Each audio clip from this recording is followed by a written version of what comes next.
Right. All righty. Hello. My name is Allison Zamuda. I am the co-director of the Institute for Habits of Mind with my fearless collaborator, Ben Calick. Hi, everybody. Good to see you again.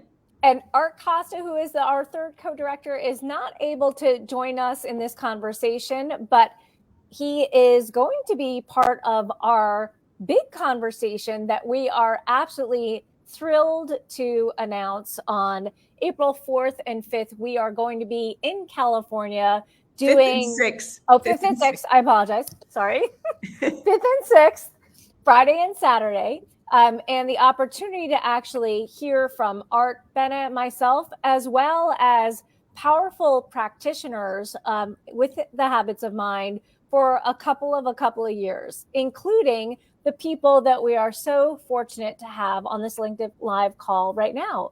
So Nick Bruski, as well as Rusty Ito, who are coming from Montecito and trying to really start to give an insight into some of the powerful insights and practices that you've been engaged with for a fair number of years as a certified school of excellence. So welcome. We're so thrilled to have you.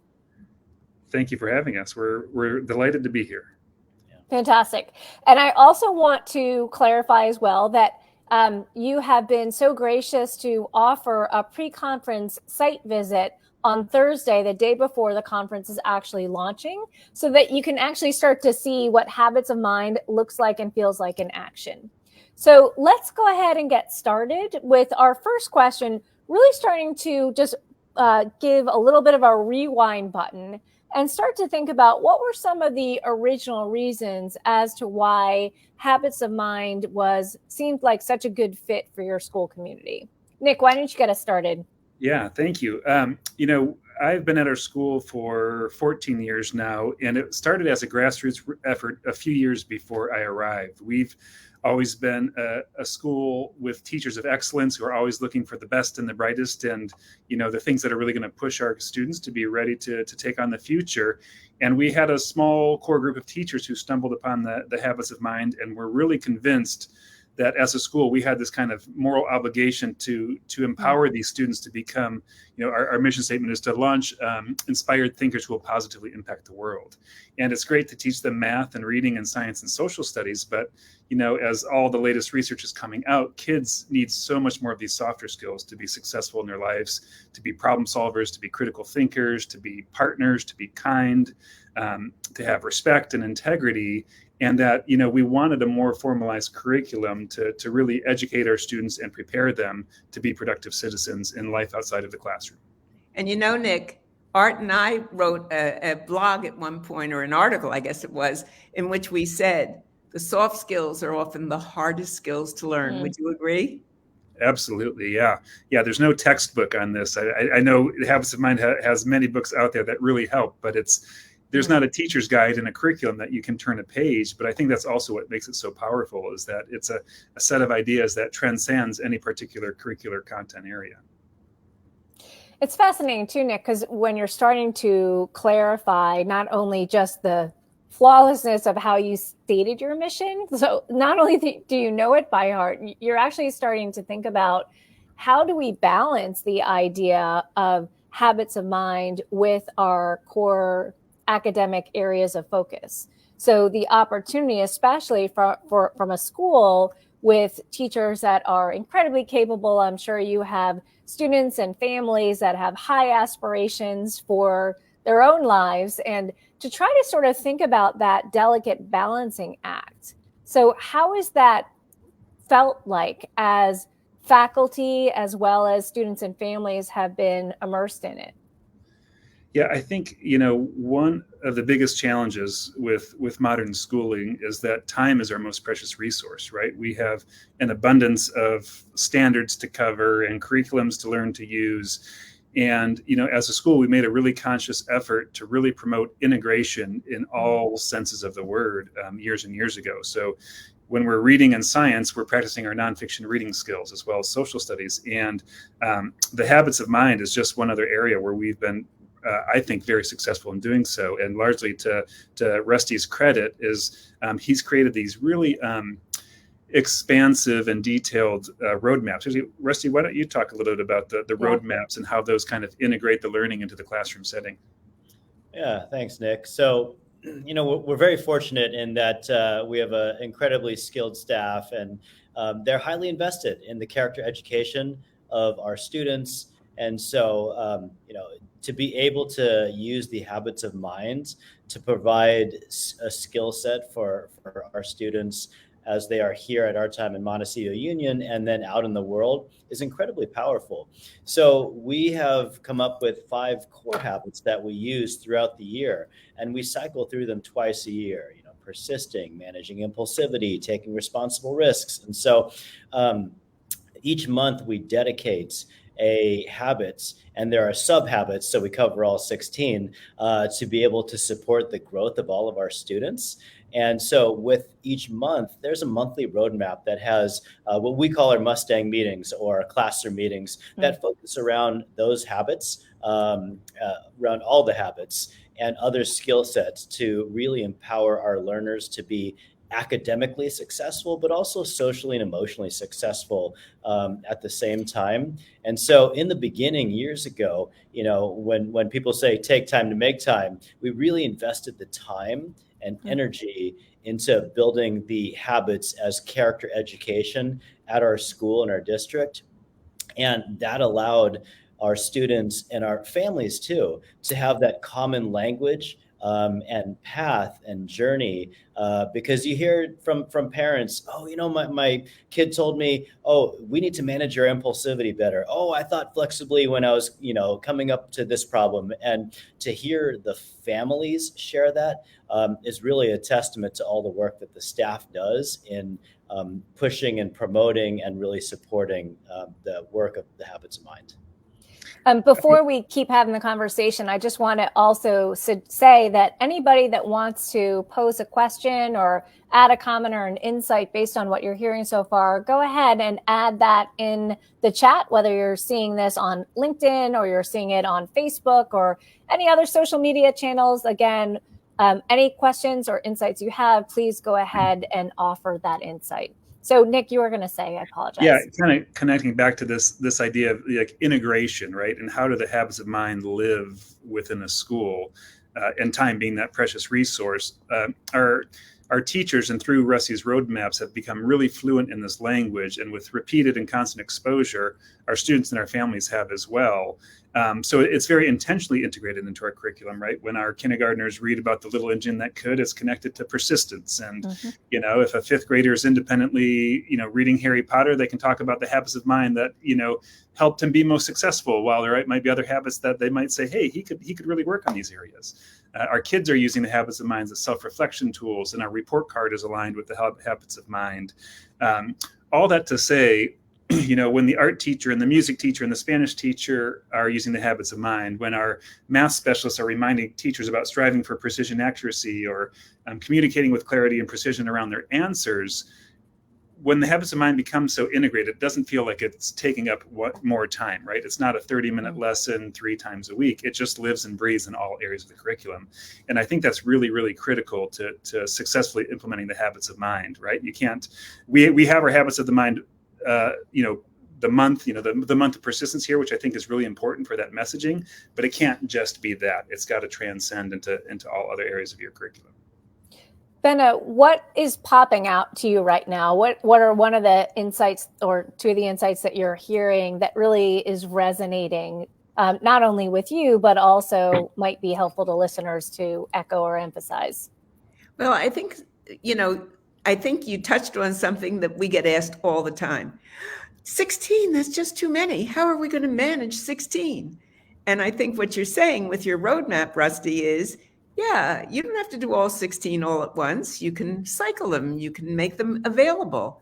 And I think that's one of the things that you've done so well at the school. The other is how important it is to make sure that everyone in the school is involved with it. Nice that you have all the people in the school, including the families, so that you really have that total sense of building a culture. And that's what I think has made it so remarkable at your school. Having had the privilege of being there and watched you as you've grown through this whole experience, I would say, if anybody can possibly come and visit your school, if you're coming to the conference, which we sincerely hope you are, take that extra day and go to Montecito. It will blow you away. Yeah. So we actually have a question coming in from Maureen about how habits of mind are measured or reported on in the report cards. Can you just give us a quick window as to what that looks like? Yeah, I'm not sure, Rusty, if you have it at the top of your head, I can pull it up so I can have some specific language if you want to talk a little bit about it. One of the changes a handful of years ago, we're talking about the thinking dispositions and in class. And as a report card committee, we adjusted and put at the forefront, actually, the 5 core habits of mind. And so they're graded each trimester. And as part of an assessment piece, it's really helpful for staff to be able to communicate with the families. Oh, so-and-so is doing a really good job in managing their impulsivity and, could work on taking responsible risks. But the staff really wanted to promote those as entry points into academic success. And so it's been a really good shift for us. And so it is part of our thinking and learning dispositions at the start of our report card.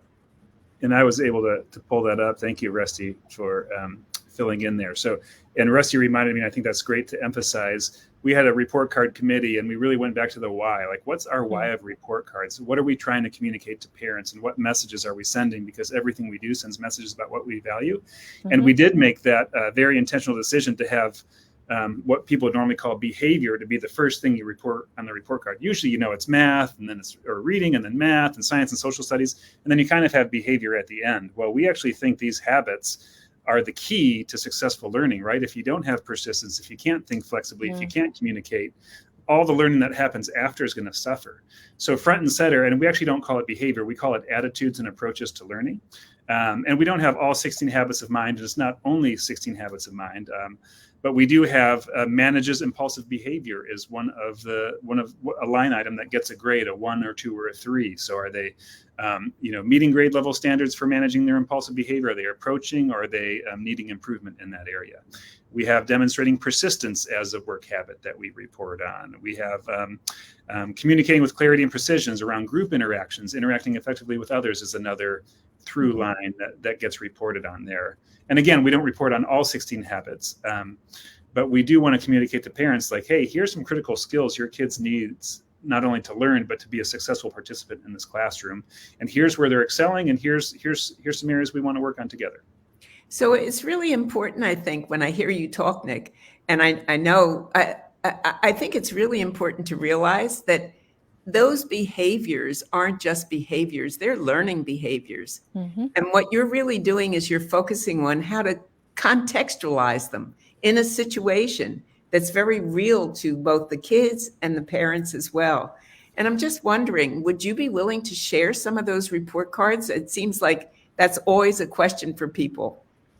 Yeah, absolutely. We'd be happy to find some nameless examples, yes, and some screenshotting and share those with the community. Absolutely. That'd be great. Yeah, I mean, I think this is also something that, like Bennett is suggesting, we get asked all the time on how do we actually put a mark or a score or a grade on it. So you're starting to hear the notion of a 1, 2, or 3 correspondence, but starting to think about what does it mean to be sort of demonstrating a level of impulse control. What does that look like as a 2 versus a 3? How does that communicate not just to the family, but also to the students? So really trying to step back and think about the clarity of language as well as the understanding of a growth orientation, because the mark or the score is where you are right now as you continue to aspire and grow and change. And it may or may not be this kind of like curve that goes this way. It may be more of a roller coaster ride. And it does give an indication as to the learning behaviors, as Benna so aptly said, of the opportunity of figuring out how can we continue to best support our students, including the students themselves, having a voice at the table as to what they might give themselves in relation to a mark or a score, and the reason why based on some of their artifacts or examples that stand out.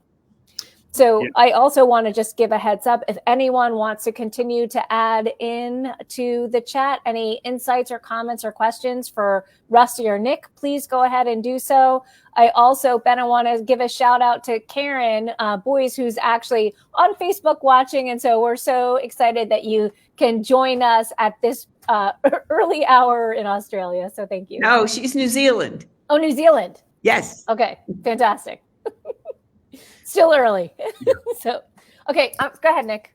I was just going to add on the report cards, it's not a perfect process by any means, and it's certainly subjective. We do some norming with our grade level teams to like, hey, here are the behaviors I'm seeing with this child. This feels like a 2. Like, would that feel like a 2 to you? But getting back to the why of the report cards, or the why of a student doing a self-reflection on the habits of mind, it's purely as a growth opportunity. How are we going to work together to support this child's growth? Yeah. And so the purpose in our minds of a report card is to communicate to the families so that we can be a team together to help this child be a more successful student. And we kind of have a rule at our school with anytime a child's not meeting a benchmark, we need to have the backing up to say, what makes you say that? What's your evidence for that? And it's also just a narrative story. Like, hey, I'm giving your son a 2 in managing impulsivity, and here's what makes me say that. About 3 times a day when we're on the rug, he's shouting out an answer before raising his hand. Like, how could we work together to see how we can help him make a better choice? So it's not meant to be a punitive measure or a comparative measure. It's simply, on a continuum, your child is here and we want to move them in this direction. Yeah, and to add on to what Nick was saying, prior to some conferences, some teachers will print out a template of the report card and say, students, why don't you do a little bit of self-reflection and self-assessment? Where would you grade yourself on some of these social interactions, on persisting, on taking responsible risks? How could you grow? What goals can you set? And so, especially in upper grade, it's a very reflective process. And so, sometimes that self-reflection aligns with the teacher's assessment, and sometimes it doesn't. But then again, great conversation piece and in partnership with the families, a great opportunity to say, here's what's successful, here's where we can grow. Let's put a plan together to make that happen. I also think it's so incredibly powerful how you've developed common language around the 16 habits of mind, so that when you say things like persisting, or you're focusing on creating, imagining, and innovating, that everyone from a child to a staff member to a family has a picture in their minds as to what that actually means.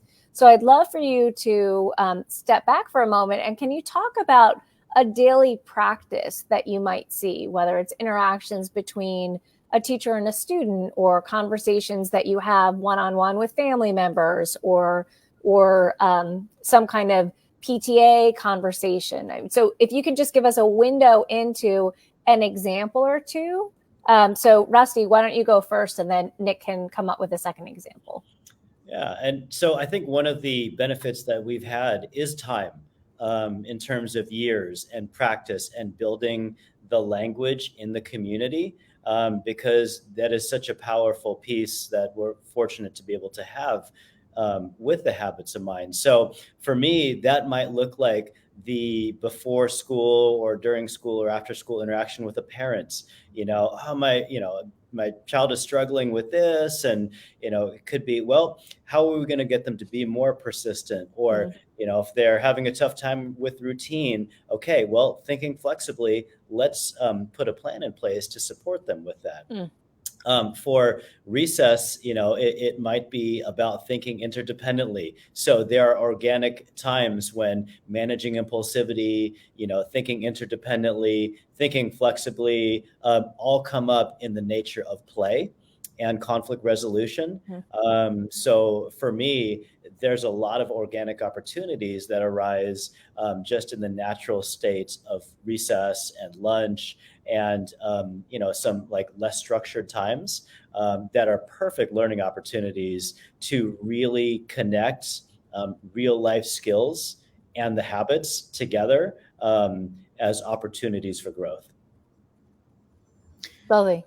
Nick, do you have another example? Yeah, I think, my example of kind of helping the language live it comes with that fluency and that automaticity where it happens intentionally and it happens, spontaneously. So one area I find myself using it all the time is at our staff meetings, especially around hard conversations, right? Like the science of reading right now, gosh, it's been hot for a couple of years now. And what are we doing and who are we as a school? And in those meetings with our staff, I'm preemptively saying like, hey guys, we're going to read this article and you might not agree with everything it says, but I really want you to listen with understanding and empathy. Try and consider this parent's viewpoint, this child's viewpoint, this school's viewpoint, this author's viewpoint. It doesn't mean you have to agree with them, but we naturally as humans are going to read with bias. And we have to consciously undo our bias and let's really listen with understanding and empathy to this article, this podcast, or this story.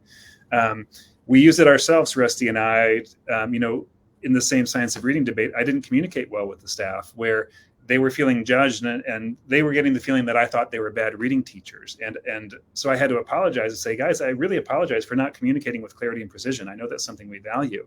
Yeah. And when I made statements like, I think we can do more in the area of phonics, I should have also said, and these other 12 areas of reading, we are knocking it out of the park in, right? And I didn't communicate that clearly because what you heard was this. And I'm trying to listen now and understand. So by always modeling that language, especially around tough conversations, it lowers that filter, right? It lowers the emotion because you have this touch point that you can both connect to. Like, oh yeah, I do know taking a responsible risk is another one we have. Like, gosh, guys, I'm thinking about changing things up again, and I want you guys to take a responsible risk. Like, come with me on this journey and let's think about this together. And it's really powerful when your staff sees you owning it as well and kind of living and breathing the habits of mind in that. It's just an incredible example of continuing to use language regardless of where you are in the hierarchy. So the notion is that the habits of mind truly are timeless. They are functional for littles as well as adults. It doesn't matter what position we're in. It is something that is unifying and growth orienting so that we can actually continue to become more skillful and sophisticated. And it's also a roller coaster. Do you know what I mean? So in this moment when I feel like I haven't communicated as clearly as I could have, doing so in a way that gives a level of compassion and grace, not only from your staff, but also from yourself, is really part of that sort of metacognitive experience as well. So I also want to just chime in. Karen actually is suggesting another strategy that she's using about writing their own reports and showing evidence from blogs, work, and goals from coaching sessions. So the opportunity of continuing to think about what kids are doing as they continue to engage in assessment and instructional practices. Rusty, Nick, is that similar to what kinds of things that are happening in your school with your students? Yeah, and it just I was in a class today and they had their reading notebook, and so they were doing some reading reflection upon character development. And so the character development is a perfect opportunity to incorporate language of habits of mind. Mm-hmm. And there it was right in there. This character thought flexibly in this situation because, and here's the evidence why. So that I think it was Karen who just popped in there and shared that. It's a great opportunity in writers' notebooks and readers' notebooks, and as mathematicians and scientists to use that. Benna, we have another question coming from Maureen about how habits of mind are connected with long-term transdisciplinary goals. So if we can pop that up for a moment, just to take a quick read. And again, it may be something, I think if you can sort of take the lead on the response, and again, from from Montecito Union's point of view, if you can go after Benna in relation to this. So I know Maureen is trying to make sure that she's understood well. So hopefully, Maureen, as I start to summarize this, the notion of a portrait of a learner or a vision of a learner or a vision of a graduate, I think that's what you're meaning by long-term transdisciplinary goals, and the opportunity of starting to figure out how do habits of mind sort of correlate with those broader long-term transdisciplinary goals. So again, Maureen, if there is a level of clarification, go ahead and add that to the comment. But Benna, as we continue to help with drafting or honing existing visual and a graduate portrait of a learner statements, how has habits of mind been helpful or instructive in relation to that? Well, I'm thinking that as a progression, actually, what we've been doing is we've been thinking about the idea that it's one thing to name something, it's another thing to describe it. So what we're seeing is, for example, when you say we want our students to be effective in communication, which is a lovely thing, and most portrait of a graduate, they do have that.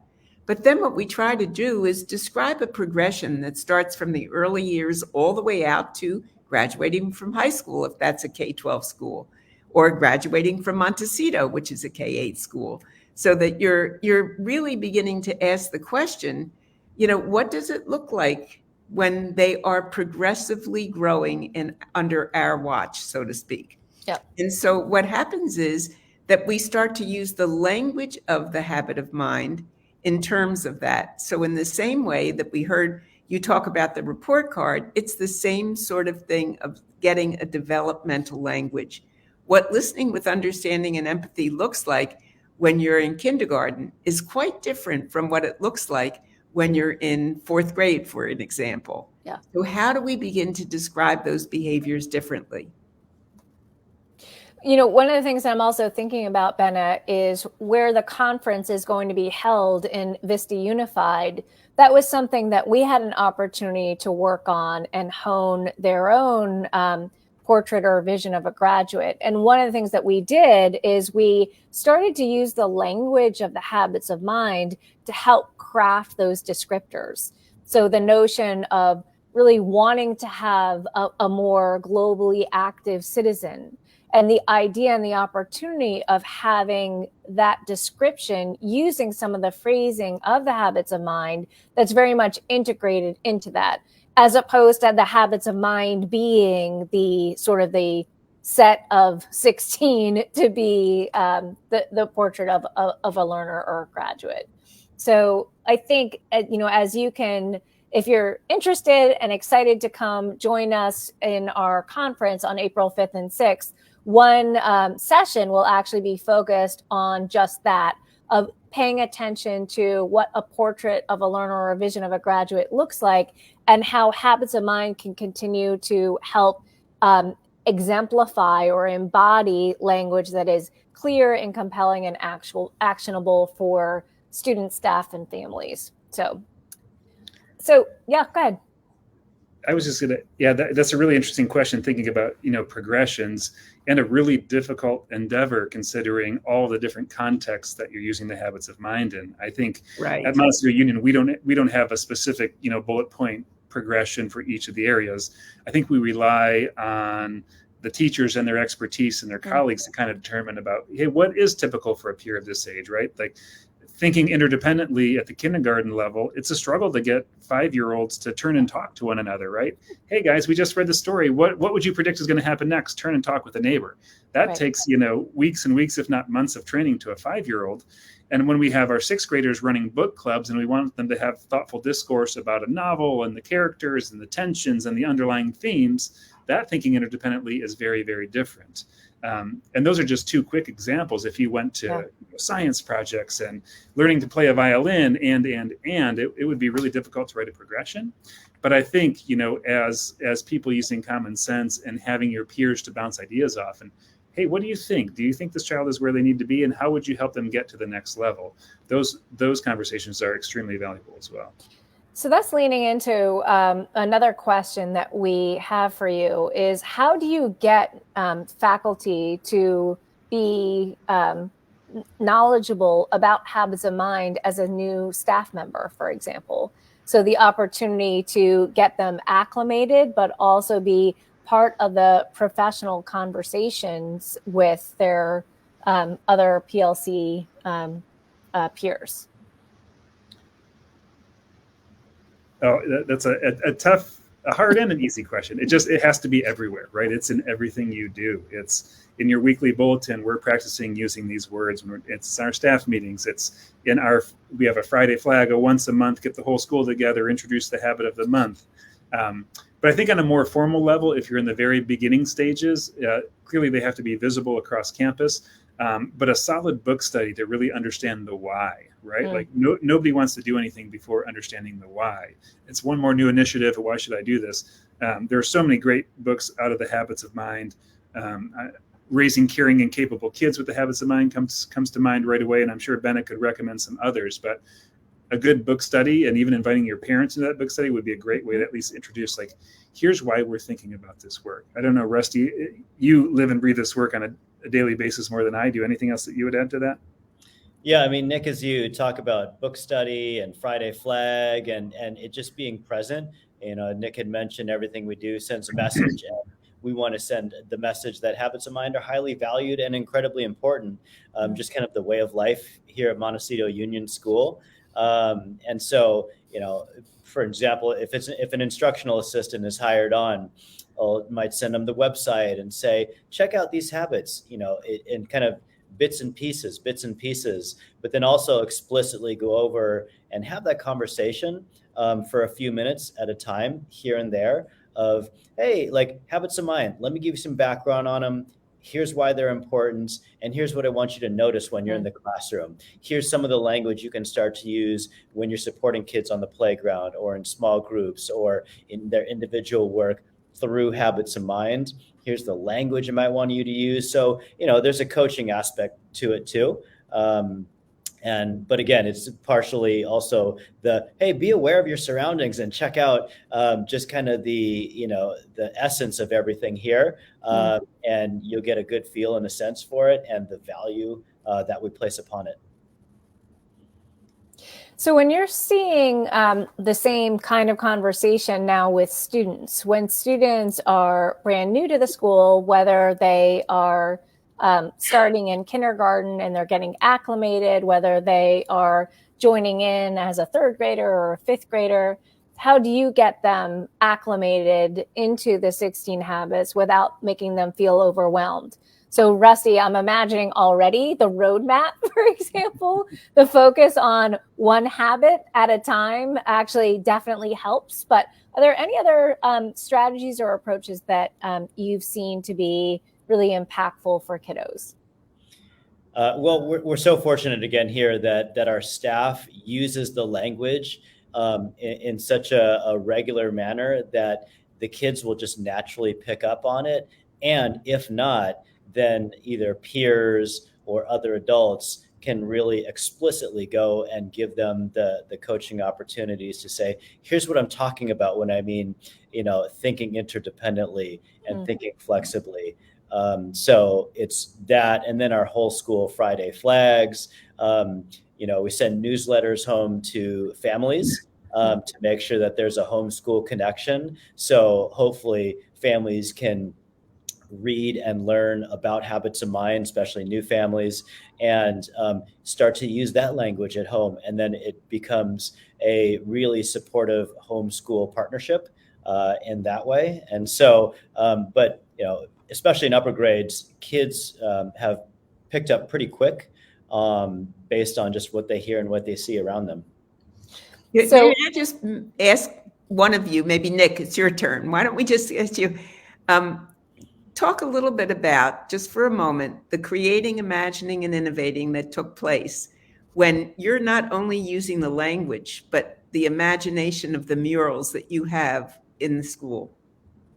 Yeah, and I think there's a blog post on the website that I wrote about creating kind of a symbolic center on your campus around the habits of mind. So we were really fortunate. One of our fathers was an artist locally, a painter, and we were envisioning all these different things. We wanted the habits of mind someplace highly visible, where students would walk by every day and be reminded of their importance. And there were ideas about like, hey, there's this staircase and we could take 16 steps, right, and print one on each step. Or there's this hallway with these pillars, and maybe this is the taking a responsible risk pillar.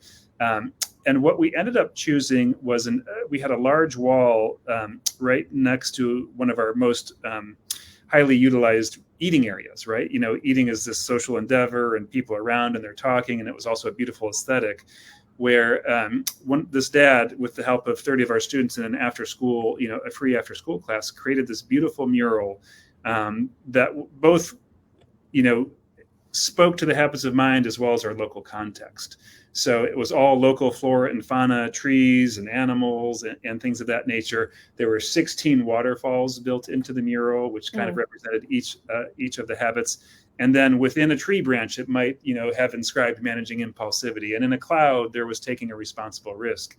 And although not specific to the habits of mind, the center of it was this large tree trunk with these branches growing out.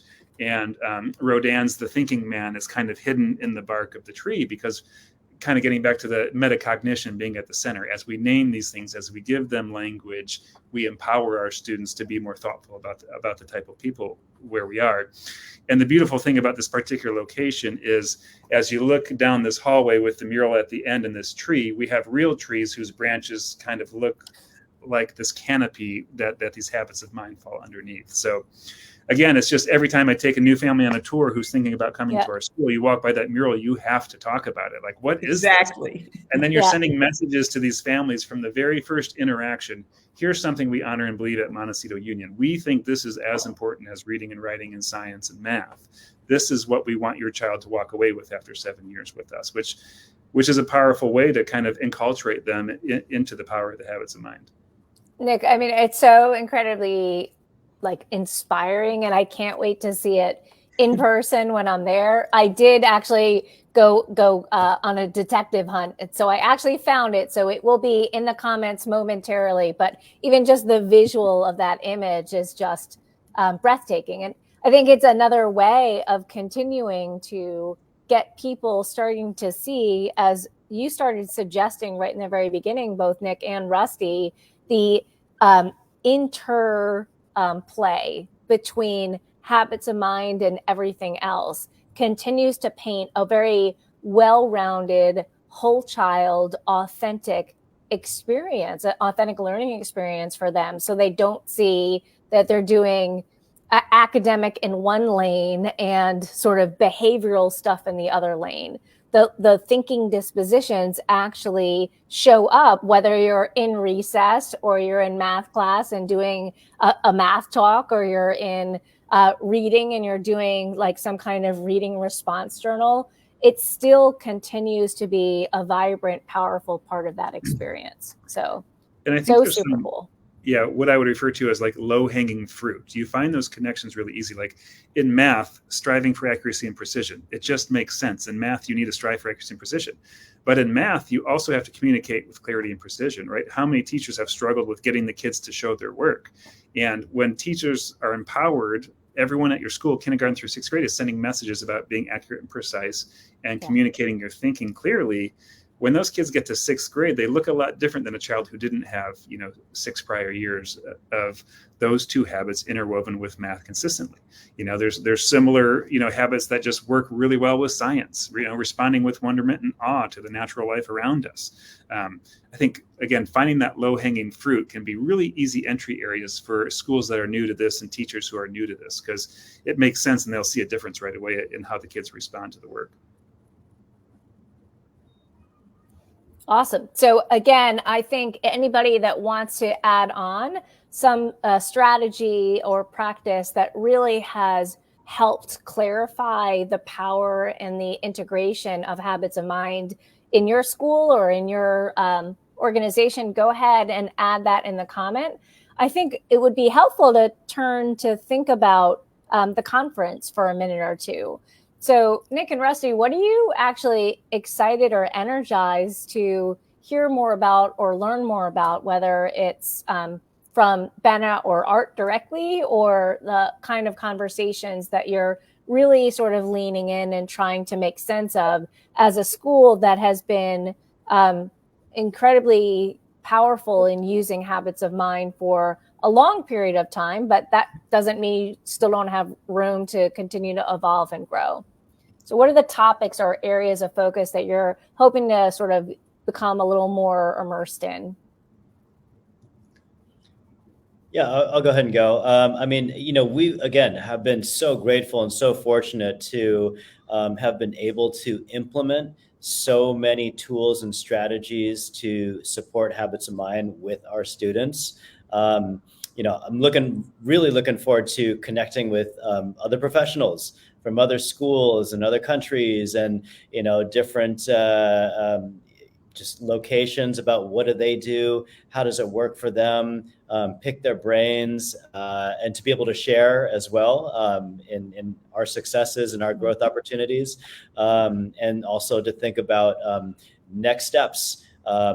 Maybe that's a deeper level of thinking about how to assess habits of mind, and how to capture those moments and celebrate them on the discrete level, on the day-to-day, and maybe how to even take it to a higher level of messaging and visibility. Again, picking the brains of other schools and other sites, and of course, being able to see other habits of mind practitioners in person is going to be a real pleasure. Yeah, we always talk about how powerful it is just to walk into another teacher's classroom, right? For a while, we held staff meetings in a different teacher's classroom every week, because just looking around the walls, you get inspired to try new things. And just being on another campus, talking to other people who are engaged in this work is very exciting, because you learn so much through those informal conversations, and both formal and informal conversations, as well as just living in an environment that's doing the same work. On a personal level, I'm really curious to think about the intersection of the habits of mind and what some might describe as our changing world, right? Technology, social media, AI, post-COVID. Our teachers all the time are saying these kids are just different than the kids we had 5 years ago. And I would love to hear more from the experts and from other practitioners. How are you seeing kids these days, and what does that mean for our work with the habits of mind, so we can support these kids to give them every opportunity to succeed that they deserve? It's a fascinating question, and it's something that not only will be something that Art, Ben, and I talk about in one of our keynotes, but also something that really requires the sort of the talent and the expertise across a range of educators around the world to actually begin to think about and make sense of. So the idea that kids feel very different. Some people see that they are more delayed in their capacity to engage and interact with others, whether it's the classroom teacher or whether it's their peers. I think the other interesting aspect of starting to think about in what ways have they become actually more skillful or strategic. So the notion of being a self-navigator has been something that they had to learn the hard way, especially when there hasn't been enough information in relation to that. So like I said, I think that is going to be a significant topic. Ben, is there another topic or two that is something that you're excited and energized to learn or lead more about in the conference? Yeah, I'm really interested in us really digging more deeply into what we mean by discourse and how we really help ourselves as adults, as well as our children, as well as our students, learn how to speak with one another in highly polarized perspectives. I think that what we're dealing with right now is that we're not able to really talk in a way that doesn't mean that you have what am I trying to say? That you don't have to always have advocacy when you're talking. You may really be allowed to have inquiry. And I think that we as adults, and now I think it's happening with our students as well, they're not learning how to actually explore ambiguity, explore uncertainty, and not have to have an answer to everything that's going on. Yeah. So I'm very interested in us exploring that together. I certainly have some thoughts about it. I'm sure everyone does. And the habits of mind, I think, can play a serious and important role in really promoting a different level of discourse. Yeah, and that really resonates with what Nick was describing a little bit ago when it comes to printing that article and having his faculty engage in it. So the notion of sort of checking your assumptions or bias for a minute to understand someone else's point of view. So not just leveraging the habits of mind to continue to grow that thinking disposition and capacity, but also how does that show up in discourse where the focus is to better understand as opposed to proving a particular position one way or the other. So Maureen actually wrote in the comments a little bit ago that she's actually using habits of mind in her curriculum storyboards work. So that's something I'm super excited to spend a little bit of time on in one of my small sessions, is starting to think about how do we integrate habits of mind into the story of our own curriculum. So whether it's thinking about what a grade 5 science looks like, or early reading and the opportunity of actually beginning to see that the habits of mind are certainly integral in how we imagine, problem solve, and communicate as part of our curriculum concept. So yeah, I'm just so energized and excited. One more time, if we can have in the comments posted the link to Chapters International, who will be helping us host this conference. So that page will get you to an opportunity to register or learn a little bit more information. And again, Rusty and Nick, I'm so thrilled that you're going to be joining, not just hosting the day before on Thursday, but also joining us in the conference itself and sharing some more concrete and powerful examples that are coming from your school. So Rusty, Nick, thank you so much for taking the time. I know it's a busy day. We started to hear bells and things like that, but we really appreciate you spending time with us. So thank you. Thank you. Thank you so much. We're happy to be here. Take care.